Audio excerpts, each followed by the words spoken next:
Welcome to நம்பினால் நம்புங்கள். நான் உங்க சஹா. தஞ்சை மாவட்டம் பட்டுக்கோட்டை பக்கத்துல உள்ள கார்கவாயல் கிராமத்தை சேர்ந்த ஒரு அகோரி சித்தரை பத்தி நேற்றைய நிகழ்ச்சியில பார்த்தோம். அவரை பத்தின அதிசயங்கள் ஏராளமா இருக்கிறதால இன்னைக்கும் அகோரி சாமி சுத்தியுள்ள விசித்திரங்களை பத்தி நம்ம பார்க்க போறோம். பகல் நேரத்திலேயே ஆக்ரோஷமா ருத்ர தாண்டவம் ஆடிக்கிட்டு இருக்க அகோரி கிட்ட இரவு நேரங்கள்ல யாருமே நெருங்க கூட முடியாதான். தன்னந்தனியா நள்ளிரவு வரைக்கும் சுடுகாட்டுல நடனம் ஆடிட்டு எப்ப வந்து அவர் எங்க படுத்து தூங்குறாருன்னு இது வரைக்கும் யாருக்குமே தெரியாது.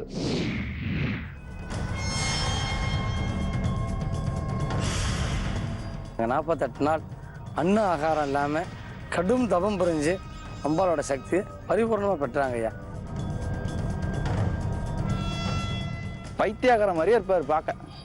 பொதுவாக வந்து பார்க்கும்போது ஏன்னா பைத்தியமா இருக்கான் இவங்களாம் எதுக்கு அங்கே வேணாது இருக்கலாம் அப்படின்னு நினச்சி நாங்கள் ஒரு அலட்சியமாக தான் நினச்சி போயிருந்தோம்.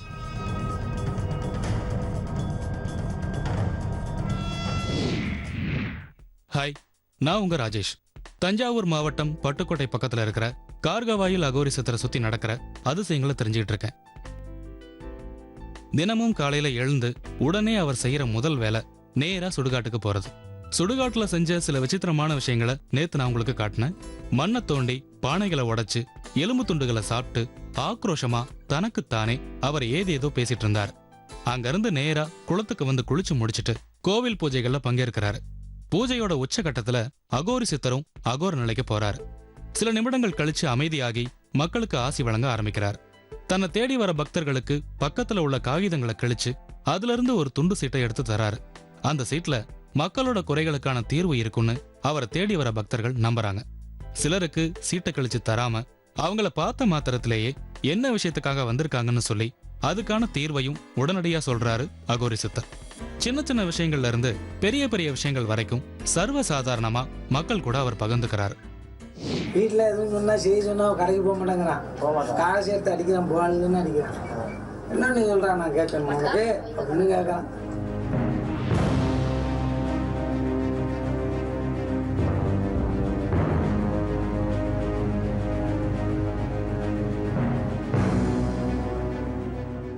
தெரிஞ்சுதியா படிக்க விற்பல்ல எரிச்ச மேலா இருக்கு.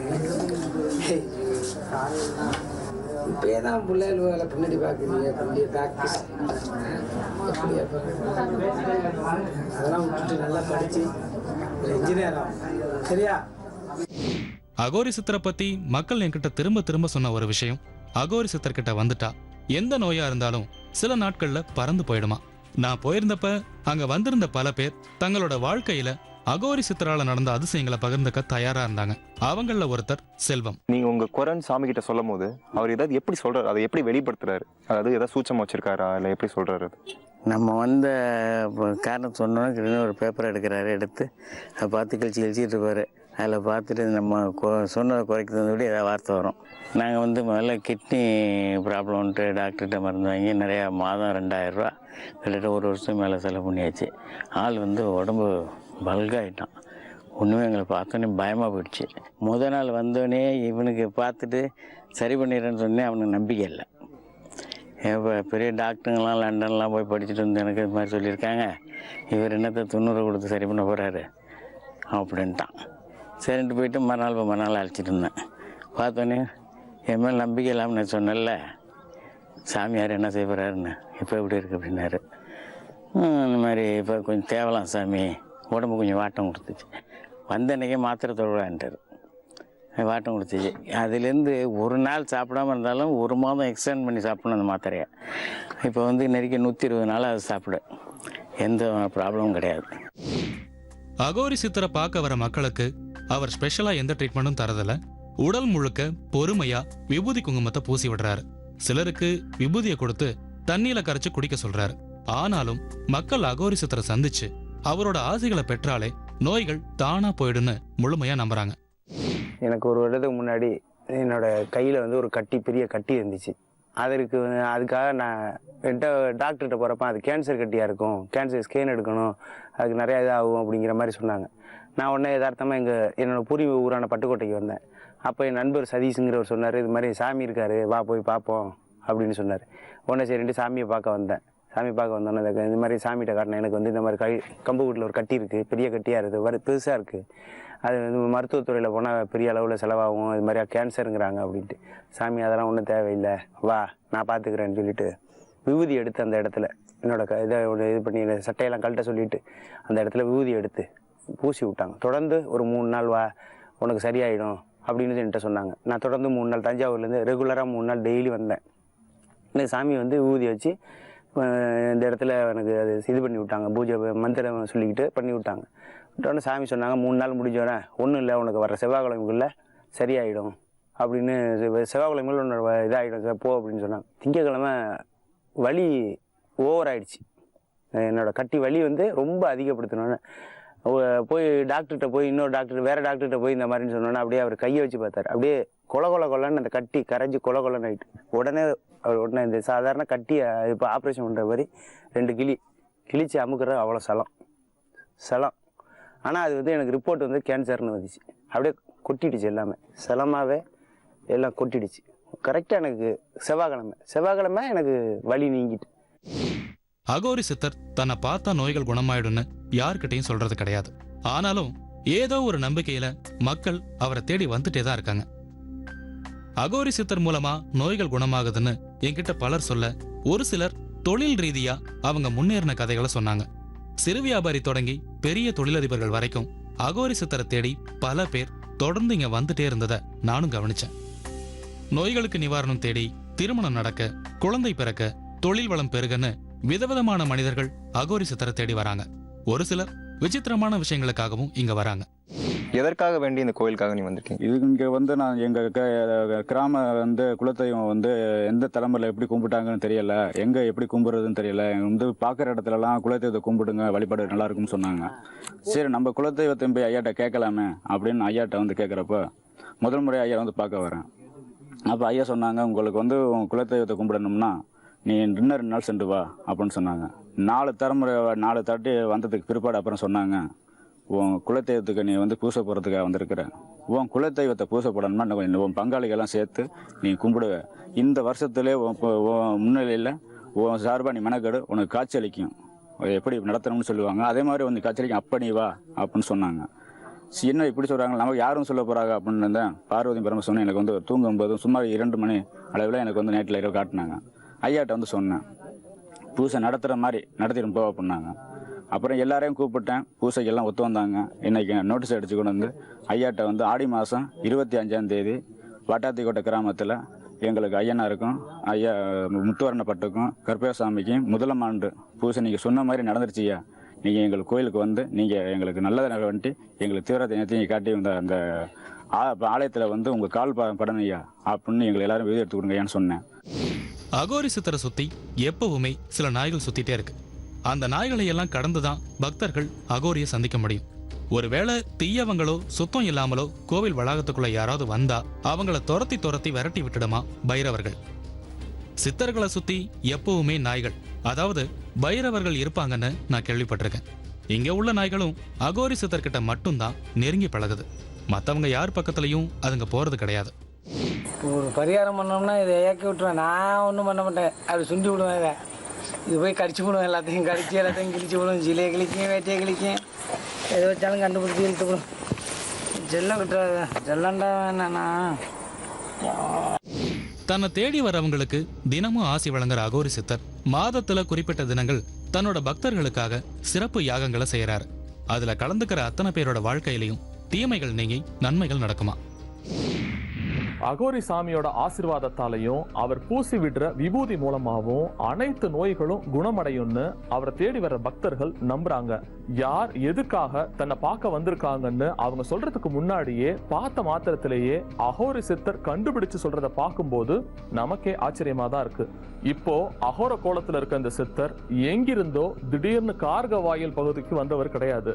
இதே பகுதியில சாதாரணமா மனிதரா வாழ்ந்து ஒரு காலகட்டத்துக்கு அப்புறம் அகோரியா அவர் மாறி இருக்காரு. சுவாரஸ்யமான இந்த நிகழ்வை பத்தி நம்ம பார்க்கலாம் ஒரு சின்ன இடைவெளிக்கு பிறகு. பட்டுக்கோட்டை கார்கவாயில் அகோரி சித்தர் அந்த பகுதியில நிகழ்த்திக்கிட்டு இருக்க அதிசயங்களை பத்தி கடந்த 2 நாளா பார்த்துக்கிட்டு இருக்கோம். இப்போ அகோர கோலத்துல மக்களுக்கு ஆசி வழங்கி பல விதமான தொண்டுகளை செஞ்சுக்கிட்டு இருக்க அகோர சித்தர் இதே பகுதியில சாதாரணமா வாழ்ந்த ஒரு மனிதர்.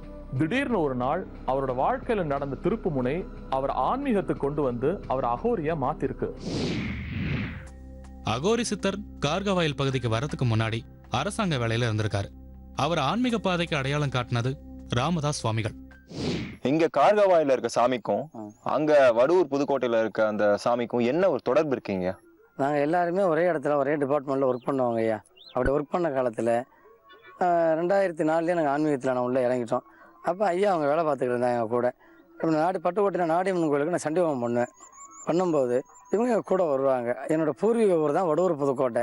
இப்படி ஐயா வரும்போது ஐயா அங்கே வந்து ஒரு மகானுக்கு தொண்டு செஞ்சாங்க. தஞ்சாவூரில் கிருஷ்ணன் பாபாஜின்னு ஒரு மகானுக்கு தொண்டு பண்ணாங்க. தொண்டு பண்ணும்போது ஐயா நெத்தியில் எழுதிவிட்டு போயிட்டாங்க. ஒரு சூட்சமத்தை எழுதி விட்டாங்க. திரும்பி இன்னொரு மகான் எழுதினாங்க. அதுக்கப்புறம் ஐயா கடும் தவம் புரிஞ்சு அவங்களுக்கு இந்த அம்பாலோட அனுகிரகத்தை கொடுத்தாங்க.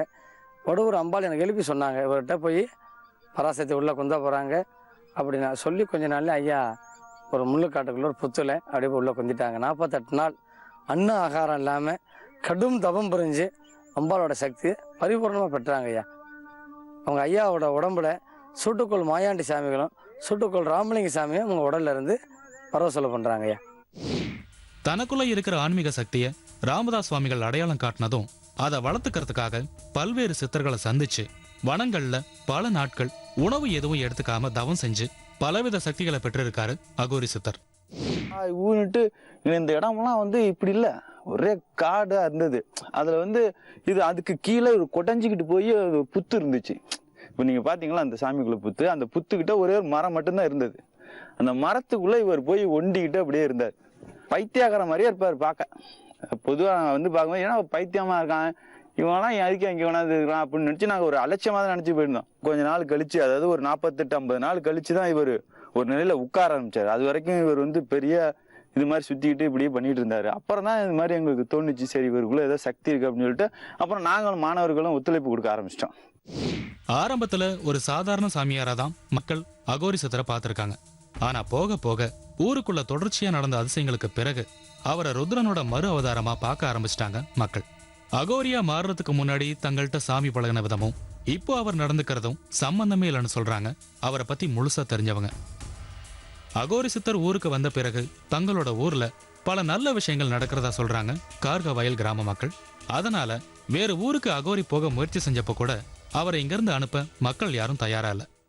இந்த மாதிரி விஷயங்கள் நடக்கிறதுனால உங்களுக்கு என்ன நன்மைகள் நடந்துட்டு இருக்கு சாமி? எங்கள் ஊருக்கு வந்து நாங்கள் இந்த ஊருங்கிறதுனால எங்களுக்கு வந்து எங்கள் ஊருக்கு வந்து இன்னும் கல்வி நிறுவனங்கள் தொடங்குறோம்னு சொல்லியிருக்காரு, மருத்துவக் கல்லூரி தொடங்குறோம்னு சொல்லியிருக்காரு. இந்த மாதிரி இப்போ இவர் செய்கிற ஒவ்வொரு சின்ன சின்ன மூமெண்ட்டும் வந்து பிள்ளைங்களை சேர்த்து விடுறதுக்காக உதவுறது, எங்கள் பள்ளிக்கூடத்துக்கெல்லாம் வந்து நன்கொடை மாதிரி ஏதோ அவரால் முடிஞ்சது. இந்த நோட்டு புத்தகம் பேனா திடீர்னு ஒரு பயல வருவானு இங்கேயாவது, சாமி ஒன்றுமே இல்லை சாமி அப்படின்னு சொன்னால் இங்கே வா ரைட்டு யாரும் வர்றாங்களா பெரிய மனிதர் வந்தாங்கன்னா இந்த பையனுக்கு உங்களால் முடிஞ்சது செஞ்சு விடுங்க அப்படின்னு சொல்லி அவர்கிட்ட இன்னும் வாங்க இது வரைக்கும் நாங்கள் பார்த்து யார்ட்டையும் ஒரு 10 பைசா வாங்கினது கிடையாது. இருந்தாலும் வர்றவங்களை வந்து அவங்க கொஞ்சம் பெரிய மனிதராக வர்றாங்களா அவங்கள பார்த்து இந்த பையனுக்கு இப்போ நல்லா படிக்கிற பையன் ஒன்றும் வசதி இல்லாமல் இருக்கான் அப்படின்னு சொல்லி அது மாதிரி அவங்கள்ட்ட சொல்லிவிடுவாரு. அகோரி சித்தரை ஆன்மீக பாதைக்கு கொண்டு வந்த கோவண சித்தரை பத்தியும் பல சுவாரஸ்யமான விஷயங்களை நான் கேள்விப்பட்டேன்.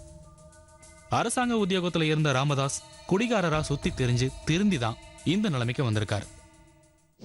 96 ஒரு அரசாங்க உத்தியோகத்தில் பட்டுக்கோட்டை பஞ்சாயத்துல ரெக்கார்டு கிளர்க்காக ஜாயின் பண்ணேன். 96லேருந்து 97 வரைக்கும் ஒழுங்காக வேலை பார்த்தேன். 97லேருந்து 2004 வரைக்கும் தண்ணி கஞ்சா ஹெராயின் எல்லா போதவஸ்து பொருள்களையும் நான் அனுபவித்தேன். குடும்பத்தெல்லாம் பார்க்கல விட்டுட்டு ஓடிட்டேன். ஓடி கடைசியில் வேளாங்கண்ணிலேருந்து வரும்போது ஒருத்தர் எனக்கு கோரக்கூர் கோயிலை காமிச்சிட்டு போனார். நான் அப்படியே தண்ணி போட்டு காரைக்கால்லேருந்து நேராக பட்டுக்கோட்டை வந்து வேலைக்கு திரும்பி ஜாயின் பண்ணேன். ஜாயின் பண்ணப்போ என்னை ஒருத்தர் கோயிலுக்கு போக சொன்னார். நைட்டில் எழுப்பி எனக்கு கனவுல எழுப்பி அவர் சொன்ன கோயிலுக்கு எப்படி போகிறதுன்னு நான் கேட்டேன். பண்ண நைட்லேயே கனவுல வந்து சொன்னாங்க, இதுமாரி பழனியில் முருகன் எப்படி இருப்பார், அதுமாரி கோமணத்தோடு போங்கன்னாங்க. கோமணத்தோடு கட்டி போனால் உலகம் பழிக்குமேன்னு உன்னை எல்லாரும் கேவலப்படுத்தினா உன்னோட பாவங்கள் குறையினாங்க. அன்னைக்கு எடுத்து இந்த கோமணத்தோடு கட்டிக்கிட்டு தமிழ்நாட்டில் உள்ள கிட்டத்தட்ட ஒரு 100-150 மலைகள் சுற்றினேன். ஒரு 1500 சித்தர்படங்கள் சுற்றினேன். சுற்றி எனக்கு என்னோட குருநாதர் கோரக்கர் எப்படி இருப்பாரோ அப்படியே இருக்க சொல்லி எனக்கு கட்டளை கொடுத்துருக்குறாங்க. இப்போ கோவண சித்தரை தேடி பல மகான்களும் சித்தர்களும் வந்துகிட்டே இருக்காங்க. இன்னும் சொல்ல போனா இவரோட ஊரான வடூர் புதுக்கோட்டையில உள்ள புற்று கோயிலுக்கு வராத சித்தர்களே இல்லைன்னு கூட சொல்லலாம். வடூர் புதுக்கோட்டையில நிறைய சித்தர்கள் கூடுறதா பேசுறாங்க. அது எந்த ஒரு சக்தினால கூடுறாங்க, என்ன அங்க பண்றாங்க? அங்கே 18 சித்தர்கள் வணங்கின வாழை மனோன்மணி தாய் அந்த உள்ள புத்துக்குள்ளே இருக்காங்க.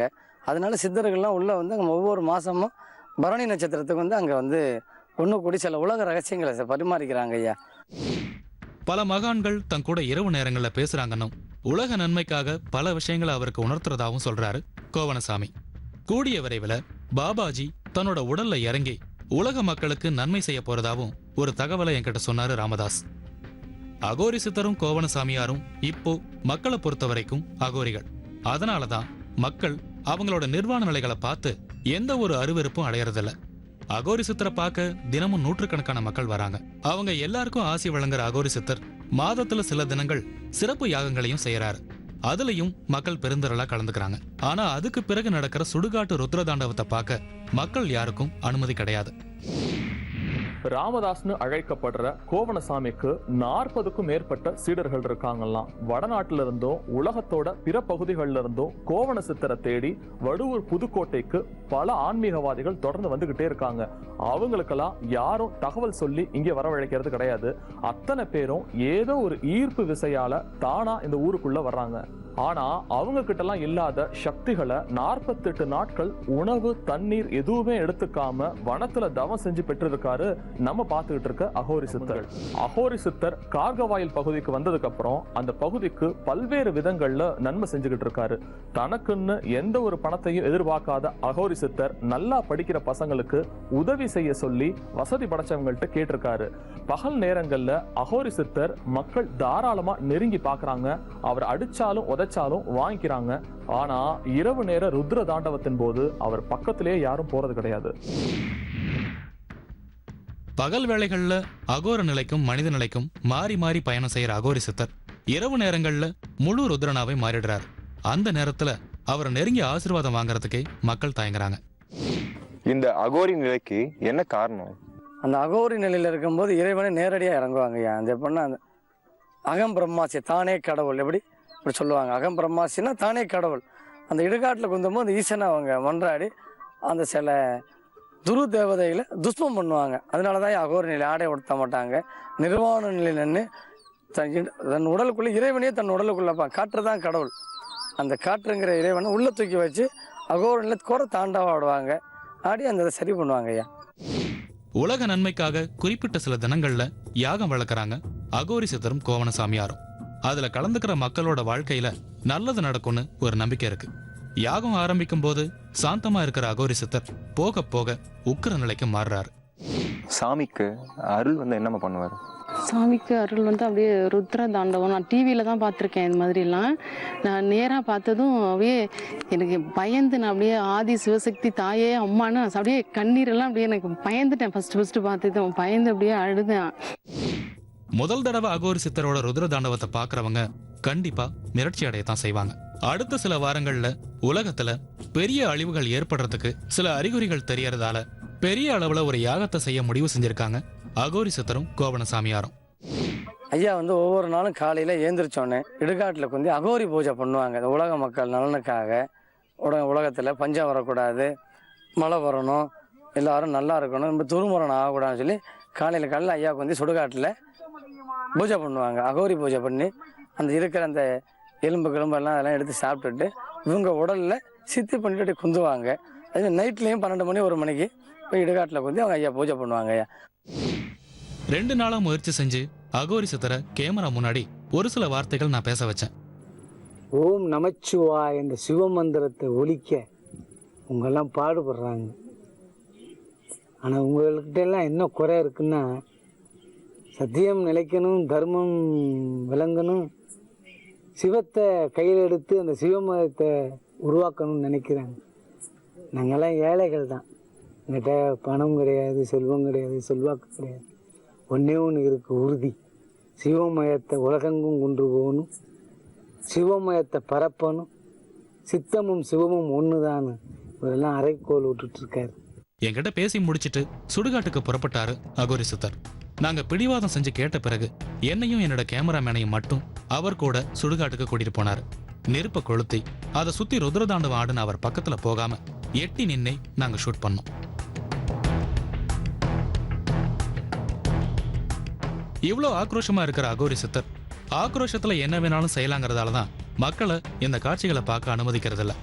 பணம் சம்பாதிக்கணும், புகழ் சம்பாதிக்கணும்னு எந்த ஒரு நோக்கமும் இல்லாத அகோரி சித்தர் இன்னும் பல காலம் இந்த ஊர்லயே தங்கி இருந்து தங்களுக்கு ஆசி வழங்கணும்னு ஆசைப்படுறாங்க மக்கள்.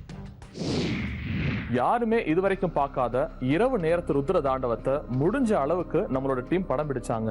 ஆனா குறிப்பிட்ட நேரத்துக்கு மேல எங்களை கட்டாயப்படுத்தி அங்கிருந்து புறப்பட சொல்லிட்டாங்க அகோரி சித்தரோட சீடர்கள். ஆன்மீக வழியில் நின்று படிப்புக்கு உதவி செஞ்சு மருத்துவ காரியங்களை முன்னெடுக்கிற அகோரி சித்தர் உண்மையிலேயே இந்த பகுதிக்கு கிடைச்ச ஒரு மிகப்பெரிய வரப்பிரசாதம் தான்.